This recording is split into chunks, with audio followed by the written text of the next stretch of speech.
दोस्तों, आज की इस वीडियो में हम पढ़ेंगे मौलिक अधिकार किसे कहते हैं। What are fundamental rights. तो जैसा कि आपको पता ही है, मौलिक अधिकार वह मूल अधिकार होते हैं जो किसी भी देश के संविधान द्वारा नागरिकों को प्रदान किए जाते हैं। अब ये अधिकार देश के नागरिकों को व्यक्तित्व के पूर्ण विकास के लिए बहुत आवश्यक होते हैं। जो मौलिक अधिकार है वह मूल रूप से प्रत्येक व्यक्ति के लिए होते हैं, जिसके बिना व्यक्ति अपने व्यक्तित्व का विकास ही नहीं कर सकता। अब मौलिक अधिकार हैं क्या? तो मौलिक अधिकार व्यक्ति की वो आवश्यकता है जो कि मूलभूत होती है, जिसके बिना व्यक्ति का विकास ही संभव नहीं है। और प्रत्येक व्यक्ति के कुछ बेसिक यानी मूल अधिकार होते हैं, जिनके बिना व्यक्ति के सम्मानपूर्वक जीने और व्यक्तित्व की कल्पना भी नहीं की जा सकती। इसलिए इन अधिकारों को मौलिक अधिकार या फिर मूल अधिकार कहा जाता है, क्योंकि ये प्रत्येक व्यक्ति के लिए आवश्यक माने जाते हैं।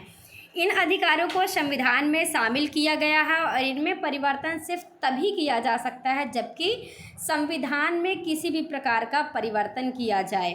अब मौलिक अधिकार को देश के संविधान द्वारा ही लागू किया जाता है और इनकी रक्षा करना किसका दायित्व होगा? हमारे संविधान का जो उत्तरदायित्व है वो ही मौलिक अधिकार की सुरक्षा करना है। ये अधिकार समाज के हर व्यक्ति को, समाज के हर वर्ग को प्रदान किए जाते हैं। ठीक है दोस्तों, फिर अगर हम बात करें मौलिक अधिकार व्यक्ति के राजनीतिक, धार्मिक, शैक्षिक, सामाजिक और आर्थिक इन सभी पहलुओं के लिए ज़रूरी होता है और इसके अभाव में जो व्यक्ति का व्यक्तित्व है उसमें रुकावट पैदा होती है। तो फंडामेंटल राइट्स यानी मौलिक अधिकार संवैधानिक अधिकार होते हैं और इनके हनन होने की स्थिति में व्यक्ति न्यायालय की शरण ले सकता है। यानी अगर हमारे अधिकारों का कोई हनन करता है तो हम कानून की सहायता ले सकते हैं, ठीक है, क्योंकि ये न्याय योग्य होते हैं। अब मौलिक अधिकार कौन कौन से होते हैं और कितने प्रकार के होते हैं? तो जैसा कि आपको पता है 6 मौलिक अधिकार प्रदान किए गए हैं और इसमें से सबसे पहला अधिकार है हमारा वो है समानता का अधिकार। अब समानता का अधिकार का वर्णन किसमें है? अनुच्छेद 14 से अनुच्छेद 18 तक है। राइट टू इक्वालिटी यानी कानून के समक्ष समानता, ये हमारा पहला अनुच्छेद है। जो कानून के समक्ष समानता है, इसके अंतर्गत प्रत्येक व्यक्ति जो है वो कानून के समक्ष समान होगा, चाहे वो किसी भी जाति का हो, चाहे किसी भी धर्म का हो, चाहे किसी भी वंश का हो, है ना। तो अनुच्छेद 15 क्या कहता है कि लिंग, जाति, भाषा, धर्म किसी भी आधार पर भेदभाव नहीं किया जाएगा, प्रत्येक व्यक्ति कानून के समक्ष समान होगा।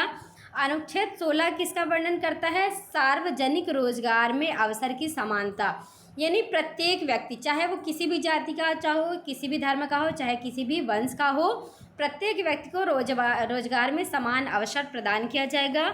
हमारा 17वां अनुच्छेद जो है वो क्या कहता है? अस्पृश्यता का अंत, यानी जो समाज में छुआछूत जैसी धारणाएं हैं, ऊंच नीच का जो भेदभाव होता है उसके अंत करने की बात कही गई है। हमारा जो 18वां अनुच्छेद है वो उपाधियों की अंत की बात करता है, यानी जो भी उपाधियां प्रदान की जाती हैं उनका अंत किया जाए, प्रत्येक व्यक्ति समान हो।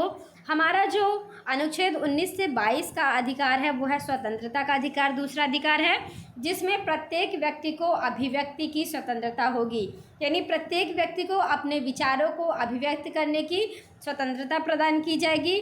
अनुच्छेद 20 क्या कहता है कि अपराधों के लिए दोष सिद्धि संबंधी संरक्षण, यानी जब तक अधिकार जो अपराध हैं व्यक्ति के वो दोष सिद्ध नहीं हो जाते तब तक उस व्यक्ति को सुविधाएं प्रदान की जाएगी, उसको किसी भी प्रकार से कानून द्वारा हानि नहीं पहुंचाई जाएगी।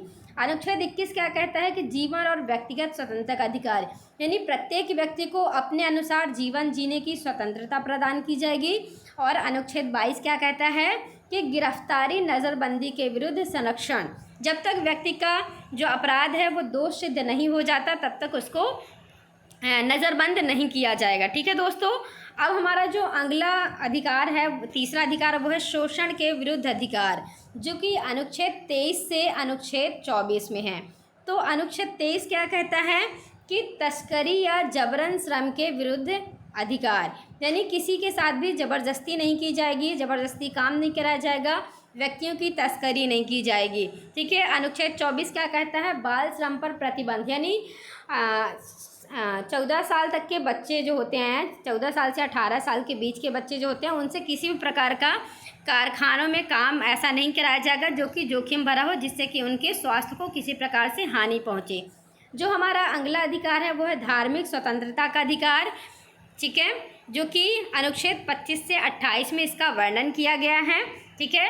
अब जो धार्मिक अधिकार है उसमें अनुच्छेद 25 में क्या कहा गया है कि अपने धर्म के अनुसार कार्य करने की स्वतंत्रता, मतलब प्रत्येक व्यक्ति अपने धर्म के अनुसार कोई भी काम कर सकता है, उसको किसी प्रकार से भी रोक टोक नहीं होगी, किसी भी प्रकार से प्रतिबंध नहीं लगाया जाएगा। अनुच्छेद 26 क्या कहता है कि अपने धार्मिक कार्यों के प्रबंधन की स्वतंत्रता, यानी प्रत्येक व्यक्ति अपने धार्मिक कार्य जो भी हैं उनका प्रबंधन कर सकता है। अनुच्छेद 27 हमारा कहता है धार्मिक प्रचार के लिए कराधान नहीं, यानी किसी भी प्रकार से प्रत्येक व्यक्ति अपने धर्म का प्रचार प्रसार कर सकता है, उसका अनुसरण कर सकता है, उसके लिए किसी भी प्रकार का उसे दंड नहीं दिया जाएगा।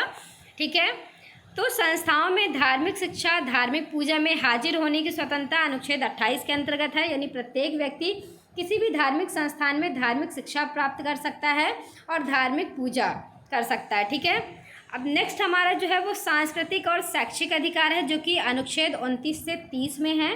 ठीक है, जिसमें अल्पसंख्यकों की रक्षा और संरक्षण का अधिकार प्रदान किया गया। अल्पसंख्यक जो हमारे यहाँ हैं उनकी रक्षा की जाएगी और उनका संरक्षण किया जाएगा। अब अनुच्छेद 30 हमारा क्या कहता है कि शैक्षणिक संस्थाओं में अल्पसंख्यकों को प्रशासन का अधिकार होगा। ठीक है, वो वहाँ का प्रशासन खुद से चला सकते हैं। ठीक है, और प्रशासन द्वारा भी उनको सुविधाएं प्रदान की जाएंगी। जो हमारा लास्ट यानी 6वां अनुच्छेद है, अधिकार है, वो क्या कहता है, संवैधानिक उपचारों का अधिकार, जो कि अनुच्छेद 32 के अंतर्गत है कि मौलिक अधिकारों को लागू कराने के लिए न्यायालय में जाने का अधिकार होगा।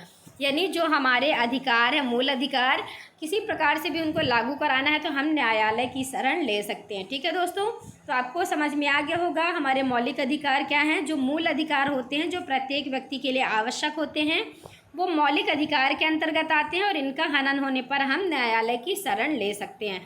Thanks for watching this video. Please like and subscribe my video. Thanks.